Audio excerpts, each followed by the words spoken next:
यस्य स्वयं स्वभावाप्ति रभावे कित्स्न कर्मणा तस्मै संज्ञानरूपाय नमोस्तु परमात्मने। इस प्रकार इष्टोपदेश का मंगलाचरण करके आज हम कारिका 49 का अध्ययन करेंगे। इससे पहले हमने कारिका 48 का स्वाध्याय किया था, जिसमें यह बतलाया था कि योगी यानी मुनि महाराज को आत्मा की एकाग्रता से, ध्यान से प्रचुर कर्मों की निर्जरा होती है। शिष्य ने प्रश्न किया था कि आत्मा की एकाग्रता से क्या होता है, तो प्रचुर कर्मों की निर्जरा होती है और ध्यान अवस्था में परमानंद का ऐसा वचन अगोचर स्वाद आता है जिसे वाणी से नहीं कहा जा सकता, और उसको और उन मुनि महाराजों को उस स्वाद में बाह्य संयोगों, उपसर्गों, परिचय आदि का कुछ भी वेदन नहीं होता है। अब अगली बात कारिका में ये कही है आचार्य पूज्य पाद स्वामी ने कि मुमुक्षु हमेशा परम ज्ञान ज्योति का आदर करता है, उसी का चिंतन मनन करता है।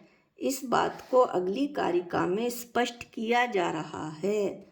अविद्याभिधुरम ज्योति परम ज्ञानमयम महत तत्पृष्ठवयम तदेष्टवयम तद्दिष्टवयम मुमुक्षुभिः। अविद्याभिधुरम अज्ञान अंधकार को नष्ट करने वाली परम ज्योति, आत्मा की उत्कृष्ट ज्योति, महत ज्ञानमयम महान ज्ञान रूप है। मुमुक्षुभिः मोक्ष अभिलाषी पुरुषों को तत्पृष्ठवयम उसी के विषय में पूछना चाहिए, तत्एष्टवयम उसी को पाने का प्रयत्न करना चाहिए, तत्दृष्टवयम उसी का अनुभव करना चाहिए। आचार्य का कहने का तात्पर्य यह है कि जो अज्ञान अंधकार को नष्ट करने वाली आत्मा की उत्कृष्ट ज्योति महान ज्ञान रूप है, ऐसे जो मुमुक्षु मोक्ष अभिलाषी पुरुष हैं, उनको उसी के विषय में, उसी आत्म ज्योति के विषय में पूछना चाहिए और उसी को पाने का प्रयत्न करना चाहिए, उसी का अनुभव करना चाहिए। पद अनुवाद। जिसे अविद्या देख कांपती, पल भर में बस नस जाती, महाबलवती ज्ञान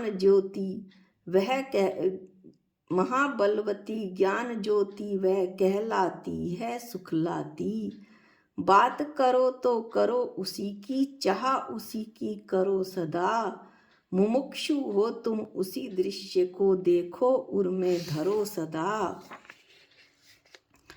आचार्य अमृतचंद स्वामी प्रसाद सिद्धि उपाय के मंगलाचरण में भी नमस्कार किसे करते हैं ऐसा बताया गया है कि जिसमें दर्पण के तल की तरह समस्त पदार्थों का समूह, अतीत अनागत जो आने वाला है, अतीत जो बीत गया है और वर्तमान काल जो चल रहा है, कि समस्त अनंत पर्यायों सहित प्रतिबिंबित होता है।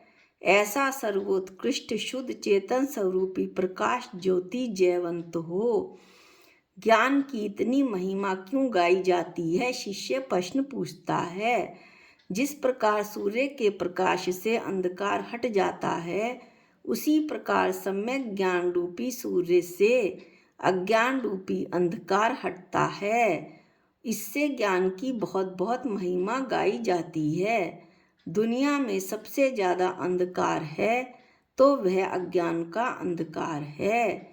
पंडित दौलत राम जी ने भी 6 डाला में कहा है, ज्ञान समान न आन जगत में सुख को कारण, यही परमामृत जन्म जरा मृत्यु रोग निवारण।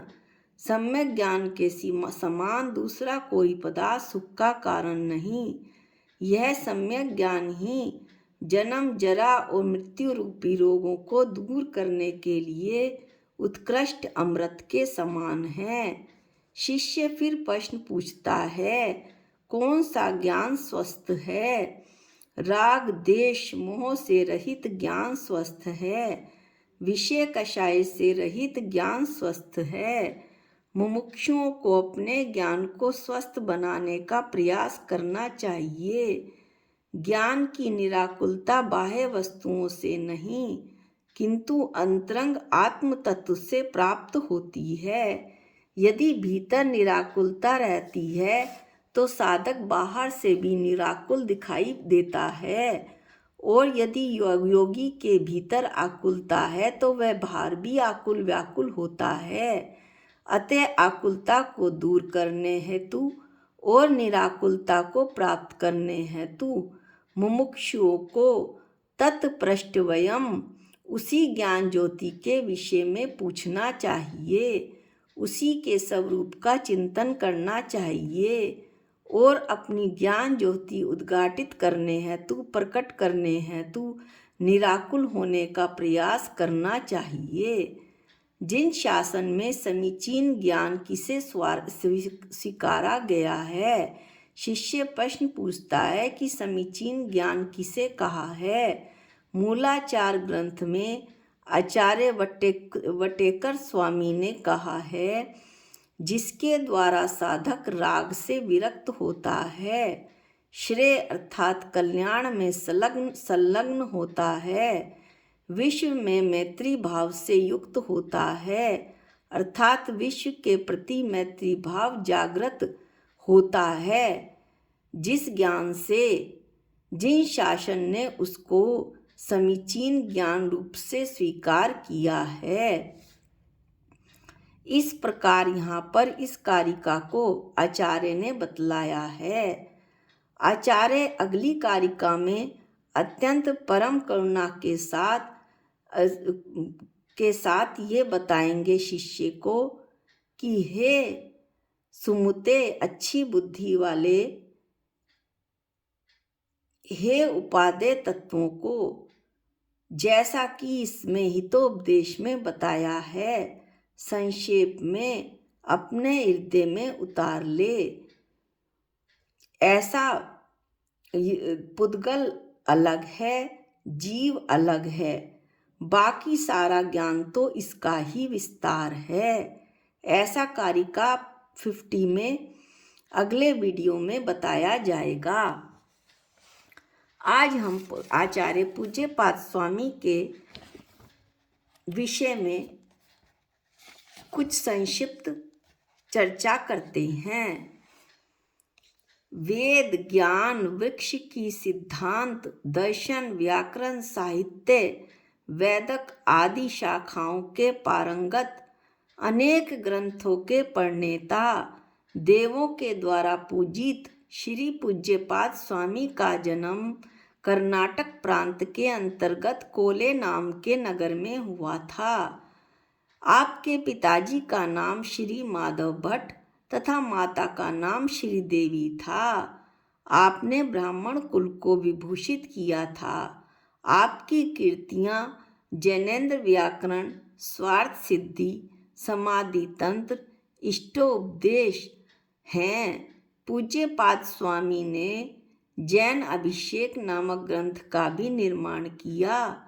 धवला के वेदना खंड के उद्धरण से ज्ञात होता है कि न केवल पूज्यपाद स्वामी का व्याकरण वैदिक छंद शास्त्र आध्यात्मिक साहित्य पर आधिपत्य था, अपितु न्याय शास्त्र के भी ये एकाधिकारी विद्वान थे। इन्होंने अरहत प्रतिष्ठा लक्षण एवं शांति अष्टक की भी रचना की थी। इस प्रकार इष्टोपदेश लगभग समाप्ति पर है। इसके 2 कारिका 50 और 51 अब रह गए हैं।